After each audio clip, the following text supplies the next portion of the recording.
সংবিধান অনুযায়ী ৯০ দিনের মধ্যে সংসদ নির্বাচন না দেয়ায় সংবিধান লঙ্ঘন করেছেন প্রধান উপদেষ্টা এবং নির্বাচন কমিশন, এমন মন্তব্য করেছেন বিএনপি চেয়ারপারসনের উপদেষ্টা মাহবুব উদ্দিন খোকন। বিকেলে রাজধানীর মতিঝিলে কৃষি ব্যাংক ভবনে বাংলাদেশ কৃষি ব্যাংক এমপ্লয়িজ ইউনিয়ন সিবিএ আয়োজিত সাবেক রাষ্ট্রপতি জিয়াউর রহমানের ৪৪তম মৃত্যুবার্ষিকী উপলক্ষে আলোচনায় তিনি কথা বলেন।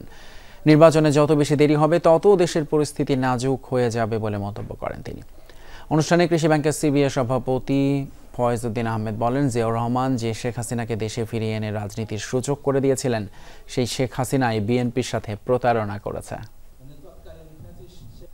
শহীদ রাষ্ট্রপতি জিয়াউর রহমান যখন হাসিনাকে এনেছে, শেখ হাসিনা ভারতের সাথে ষড়যন্ত্র করে এবং কিছু আর্মি দিয়ে শহীদ রাষ্ট্রপতি জিয়াউর রহমানকে চট্টগ্রামে হত্যা করেছে এবং শেখ হাসিনা এই হত্যার সাথে জড়িত বলে আমরা মনে করি। ৯০ দিন নির্বাচন দেওয়ার কথা, নির্বাচন কমিশনের কিন্তু কোনো দরকার নাই।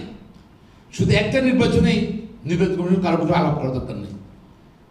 পদ শূন্য হলে, খালি হলে বা পার্লামেন্ট ভেঙে গেলে ওদের 90 days নির্বাচন দিতে হবে, কন্ডিশনাল অ্যাপ্লিকেশন। আজকে সব ফাঁস হয়ে যাচ্ছে, সংবিধানে কিন্তু লঙ্ঘন হচ্ছে, সরকারও লঙ্ঘন করছে, নির্বাচন লঙ্ঘন করছে।